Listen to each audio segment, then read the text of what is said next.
খবরের শিরোনামে উঠে এসেছিল টুলু মণ্ডলের শ্যালকদের নাম। এবার টুলু মণ্ডলের শ্বশুরবাড়িতে এসটিএফ এর তল্লাশি। বীরভূমের বহুল চর্চিত টুলু মণ্ডল সংক্রান্ত ঘটনায় ফের নতুন মোড়। এর আগে বিভিন্ন খবরের শিরোনামে টুলু মণ্ডলের শ্যালকদের নাম উঠে আসার পর এবার টুলু মণ্ডলের শ্বশুরবাড়িতে পৌঁছলো এসটিএফ এর একটি বিশেষ দল। জানা গিয়েছে, টুলু মণ্ডলের শ্যালক মিন্টু শেখ ওরফে মোহাম্মদ শামসুল আলমের বাড়িতে এসটিএফ এর সদস্যরা তল্লাশি চালাচ্ছেন। সূত্রের খবর, এদিন এসটিএফ দল ওই বাড়িতে পৌঁছে বিভিন্ন বিষয় খতিয়ে দেখা শুরু করে। বাড়ির একাধিক অংশে তল্লাশি চালানোর পাশাপাশি পরিবারের সদস্যদের সঙ্গে প্রয়োজনীয় তথ্য সংগ্রহ করা হচ্ছে বলে জানা গিয়েছে। যদিও এই তল্লাশি অভিযানের বিষয়ে এখনও পর্যন্ত এসটিএফ এর তরফে কোনো আনুষ্ঠানিক বিবৃতি প্রকাশ করা হয়নি।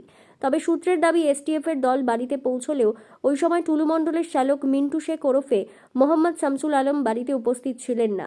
তাকে খুঁজে পাওয়া যায়নি বলেও জানা গিয়েছে। তার অনুপস্থিতির কারণ এবং এই তল্লাশি অভিযানের সঙ্গে কি যোগ রয়েছে তা নিয়ে এলাকায় শুরু হয়েছে ব্যাপক জল্পনা। ঘটনাকে কেন্দ্র করে স্থানীয় এলাকায় চাঞ্চল্য ছড়িয়েছে।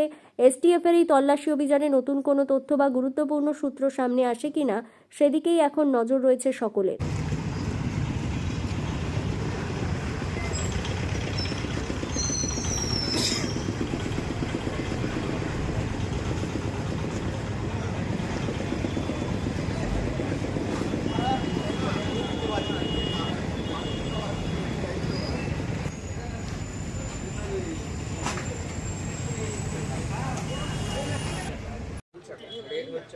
এটা হচ্ছে এমডি নুরুল হকের বাড়ি, টুলু মণ্ডলের শ্বশুরের বাড়ি। আমার বাড়িটা পাশে। টুলু মণ্ডলের চাচা চাচা শ্বশুরের ছেলে, আমি শালা হচ্ছে, আমি চাচাতো শালা।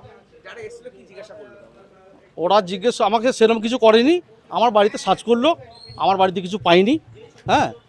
ওরা সিজালিস করলো নীল বলে, কিছু পাইনি বলে নীল দেখেছে, নীল ওইটাই। না, তারা বাড়িতে আমি তো দেখতে পাচ্ছি না। না, টুলু মণ্ডল শ্বশুর বাড়ি অবশ্যই আসবে। শ্বশুর বাড়ি কেন আসবে না?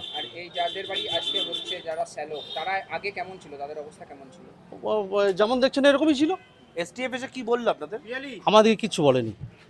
ওনারা সার্চ করতে এসেছিলেন, সার্চ করেছেন, কিছু পাইনি। সিজালিস্ট করেছেন নীল। মানে আপনার বাড়িতে কিছু পাইনি? আমার বাড়িতেও কিছু পাইনি, কাকার বাড়িতেও কিছু পাইনি। এখনো সার্চ চলছে তো? না, সার্চ হয়ে গেছে। কিচ্ছু পাইনি, নীল। কি বললো? বাড়ি আছে, ওনারা থাকতেই পারেন, আমরা তো বলতে পারি না যে আপনারা চলে যান। ওনাদের যতক্ষণ ইচ্ছা ততক্ষণই থাকতে পারেন। আমাদের বাড়িতে কিছু নেই তো পাবে কি?